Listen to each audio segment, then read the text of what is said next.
Did you know that scientists have discovered a revolutionary new treatment that makes you live longer?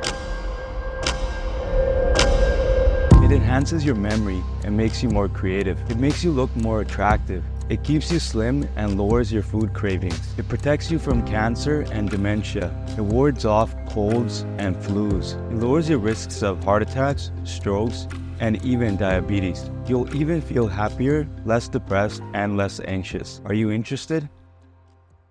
Guess what it is? It's sleep.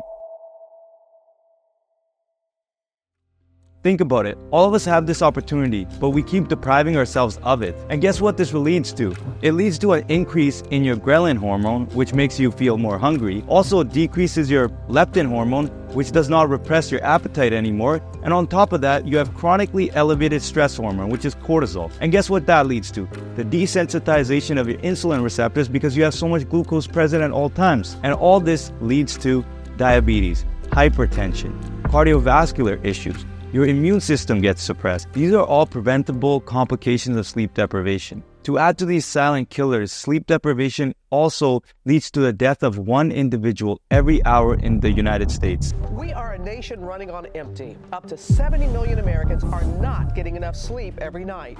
Just one night of bad sleep can lead to problems concentrating and, more seriously, accidents like car crashes.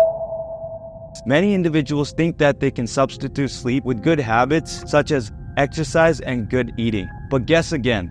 Matthew Walker says, physical and mental impairments caused by one night of bad sleep dwarf those caused by equivalent absence of food or exercise. It is difficult to imagine any other state, natural or medically manipulated, that affords a more powerful readdressing of your physical and mental health at every level of analysis. I think you get the point now. Wait, you still don't? Then here's another result of an experiment done by Matthew Walker. After being awake for 19 hours, individuals that were sleep deprived were just as cognitively impaired as someone that was drunk. After being awake for 50 hours, Dan was disoriented and unable to complete simple tasks, not to mention utterly exhausted. Probably have a couple of hours left in me and then we'll see what happens.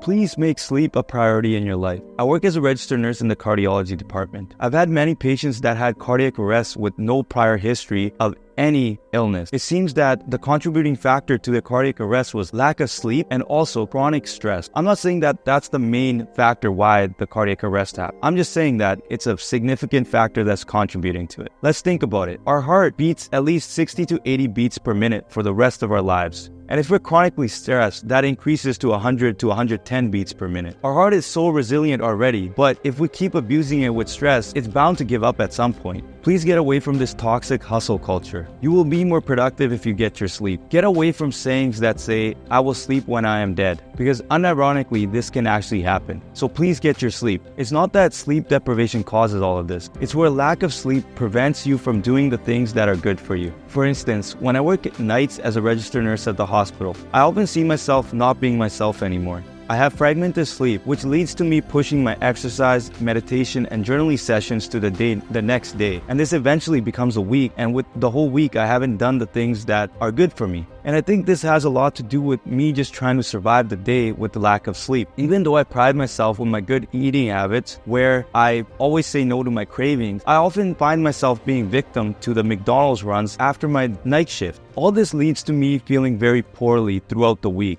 And then right when I switch to days again, I get my deep sleep. I feel rejuvenated. I feel like a new person. I feel alive, and I can finally go towards the right direction in my self-improvement journey. Alright, enough trash talk against sleep deprivation. Here are evidence-based things that I implemented to increase my sleep. Strategy number 1, no caffeine after 12 p.m. Matthew Walker says that the half-life of caffeine is 5 to 7 hours. So if you're drinking your last coffee at 12 p.m., let's think about it. You're gonna have half of that in your system still at 5 p.m. and a quarter of the initial amount in your system at 10 p.m. So if you want to get a large amount of caffeine out of your system before sleeping, 12 p.m. is the cutoff, so you can sleep at about 11 p.m. I actually want to talk about an interesting story about this fact in my real life. Just a couple of weeks ago, a friend of mine was having difficulty sleeping. So I asked him, does he drink coffee? And he said he does. And I asked him when is the last time he drinks coffee in the day. and it's usually at 7 p.m. So I told him that's far too late because the half-life of coffee is 5 to 7 hours. He was quite shocked with this fact. So then he started implementing this strategy. So he started drinking coffee latest at 12 p.m. And this was actually a miracle for him. It allowed him to sleep better and deeper at night. He was quite shocked by this because he initially thought that his lack of sleep or his trouble falling asleep was due to the fact that he was stressed with work, so meeting his deadlines, and also just stressed with the projects that he has going on right now. But eventually, it was just drinking coffee too late. Strategy number 2 is 10 minutes of yoga nidra before I go to sleep. Yoga nidra literally means yoga sleep. It's basically a scan of your whole body where you relax each part of your body and it allows you to feel more relaxed before sleeping. So it induces sleep. And the second thing I do here is also I stretch. Stretching just gets rid of those tense muscles I have from working 12-hour shifts. So,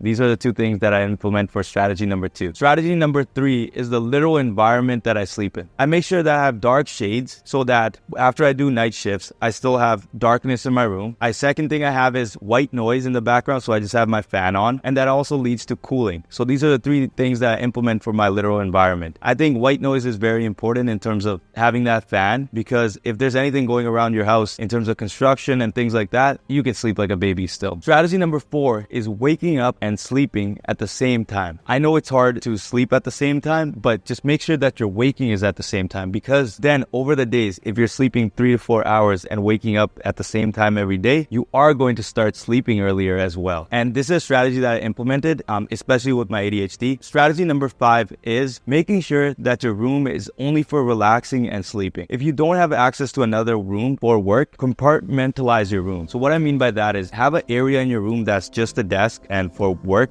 Make sure your bed is just for relaxing and sleeping, and have another area for stretching and things like that. So I just want to finish off by saying, please get your sleep. I know I am getting my sleep finally, and I feel a lot better. So if you like that video, please hit the subscribe button and also share it with your friends and family that are sleep deprived so we can get them to get more sleep. And then also, if you like the strategies as well, please share them as well. And if you have any other strategies that I can implement, please put them in the comment section below. Thank you so much for your time, and see you in the next video.